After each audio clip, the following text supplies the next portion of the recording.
सूरत नगरी समाचार पत्र व वेब न्यूज आपका हार्दिक स्वागत है। आज हम पूजा पाल के बारे में परिचय दे रहे हैं। पूजा पाल उत्तर प्रदेश की एक भारतीय राजनीतिज्ञ हैं। वह इलाहाबाद पश्चिम से तत्कालीन विधायक राजू पाल की पत्नी थीं, जिनकी 2004 के चुनावों में अशरफ अहमद को हराने के बाद दिन दहाड़े गोली मारकर हत्या कर दी गई थी।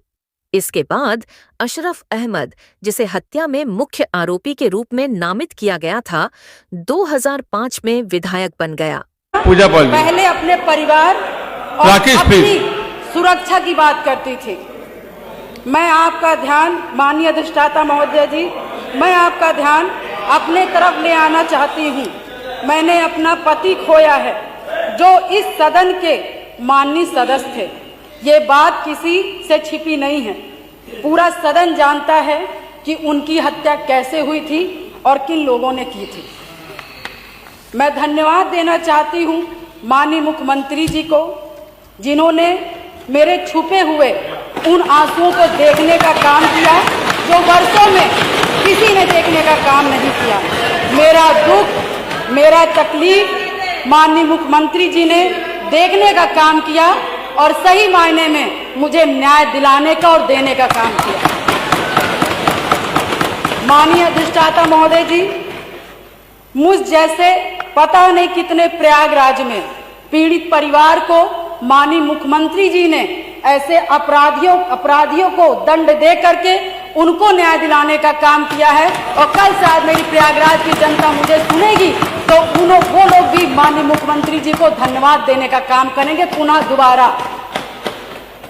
और माननीय अध्यक्ष जी, मेरे जैसे पता नहीं कितने महिलाओं की सिंदूर को मिटाया गया, पता नहीं कितने माताओं की गोदी सूनी कर दी गई। मैं धन्यवाद देना चाहती हूँ ऐसे मुख्यमंत्री जी का, जिन्होंने जीरो टॉलरेंस ला करके, पॉलिसी को ला करके, अपना करके अपराध और माफिया अतीक अहमद जैसे अपराधियों को मट्टी में मिलाने का काम। आज प्रयागराज, अधिष्ठाता महोदय जी, आज प्रयागराज ही नहीं अपितु पूरा उत्तर प्रदेश की जनता आज माननीय मुख्यमंत्री जी के तरफ विश्वास की नजर से देखता है कि कोई भी प्रदेश का कोई भी माफिया या भूमाफिया हमारे भाई की तरफ, हमारी महिलाओं की तरफ, हमारी बहनों की तरफ बुरी नजर से उठा के देखने का काम करेगा तो उस हर अपराधी को मिट्टी में मिलाने का काम किया जाए। और माननीय अधिष्ठाता महोदय जी, मैं ये कहना चाहूंगी कि कोई जिसकी सबसे बड़ी बात, क्योंकि जो करके दिखा दे उसी पर विश्वास किया जाता है। मैं भी 3 बार इस सदन की विधायक रही हूँ, बहुत छोटी उम्र से रही हूँ। सबकी विश्वास और सबकी आस से मैं यहाँ पर आई हूँ। उसी आशा और विश्वास को जब भी मुझे किसी ने दिलाया है तो मैं उसके साथ खड़ी रही हूँ। मैं कहना चाहूंगी कि इसकी सबसे बड़ी नजीर प्रयागराज में आपने हत्याकांड में देखा होगा, जिस तरह से जिसमें मेरे पति की हत्या हुई थी और जिस घटना को पूरा प्रदेश जानता है। मैं माननीय मुख्यमंत्री जी के आने के बाद मुझे न्याय मिला। मेरे पति के हत्यारे अतीक अहमद को माननीय मुख्यमंत्री जी ने मिट्टी में मिलाने का काम किया। मैं उनके इस जीरो टॉलरेंस की पॉलिसी का समर्थन करती हूँ। और मुझे लगता है कि इस बात को मैं नहीं कहना चाहती थी, क्योंकि मैंने आज तक, चाहे सदन हो, चाहे सड़क हो और चाहे मेरा घर हो, चाहे परिवार हो, मैं विधायक बनी, मगर मैंने बहुत ही शालीनता से अपना परिवार, अपना समाज और सदन की मैंने हमेशा गरिमा बनाए रखी। मैंने कभी भी किसी का अपमान नहीं किया। मगर मैं विधायक से पहले मैं 9 दिन की ब्याहता थी। मेरी माँ 9 दिन की शादी हुई थी और मैं उस ससुराल में मैं विधायक बनने नहीं गई थी। मैं सिर्फ उस घर का रोटी बनाने के लिए गई थी, अपना परिवार बसाने गई थी। मैं विधायक नहीं बनने गई थी। मगर जब मेरे साथ घटना हुआ तो मैंने न्याय के लिए अपना आवाज खोला, अपने अधिकारों को मांगने का काम किया। और जो कि मुझे जिस तरह से मुझे सही लगा, मैंने कभी जनता को अपना परिवार समझा, कभी आप सभी माननीय सदस्य को अपना भाई बंधु समझा और आप ही लोग से, सभी लोग से मुझे ताकत मिली। और मुझे लगता है कि प्रयागराज में जो कोई नहीं सोचता था, मैं मिसाल हूँ उन सभी लोगों का, जो कि मैं बहुत गरीब परिवार से, दोनों ससुराल और मैके दोनों परिवार से, बहुत गरीब परिवार से आती हूँ। ना मेरे पास पैसा था, ना गाड़ी था, ना व्यवस्थाएं थी, ना घर में कोई एक आदमी था, मगर धन्य शहर पश्चिमी की जनता ने जिस पे मुझे विश्वास करके मुझे चुनाव लड़ने का काम किया और अपने पैसे से चुनाव लड़ने का काम किया।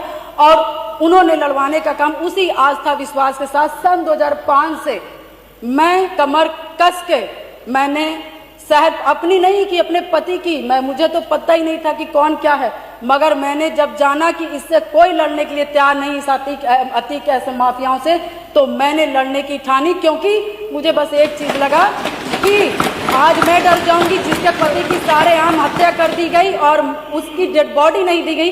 ऐसे पता नहीं कैसे नॉर्मल इंसान, जो छोटे छोटे समाज के लोग होंगे, पता नहीं हजार राजू पाल जी की हत्याएं हो जाएंगी और हम जैसी लड़कियां गूंगी बहरी घर में बैठ जाएंगी। अधिष्ठाता महोदय, मैंने उनकी आवाज मैं सुन करके, और मैं अपने लिए लड़ाई नहीं की, पूरे शहर पश्चिमी और पूरे प्रयागराज और पूरे उत्तर प्रदेश की जनता के लिए लड़ने का काम की। और शायद मेरे आराध्य शिव जी को तरस आया होगा, जिन्होंने इस तरह की सरकार बनाई। और हमारे जो सबको बोलना है, जी को मानने वाले हैं, भगवान जी हनुमान जी को मानने वाले हैं, ऐसे मुखिया उत्तर प्रदेश के सरकार के मुख्यमंत्री बने। और शायद मेरी दम घुट रही थी और शायद मुझे दिक्कत हो रही थी और शायद मैं लड़ते लड़ते कहीं ना कहीं अंदर से टूट रही थी, शरीर कमजोर हो रही थी, परेशान हो रही थी। ईश्वर को भी तरस आया और महाराज जी को भी तरस आया और मुझ जैसी महिला को न्याय दिलाने का काम किया। उत्तर प्रदेश की जनता को, मुझ जैसी महिलाओं को न्याय दिलाने का काम किया। अब आप समाप्त कर दीजिए। धन्यवाद। पूजा पल MLA फॉलो, ये शादी नहीं, ये षड्यंत्र था मुझे राजनीति से हटाने के लिए। और ये सभी षड्यंत्र मेरे दुश्मन से मिलकर किया गया था, सिर्फ इसलिए किए कि मैं राजनीति से दूर हो जाऊं, राजू पाल का मुकद्दमा खत्म हो जाए, दुश्मन बच जाए।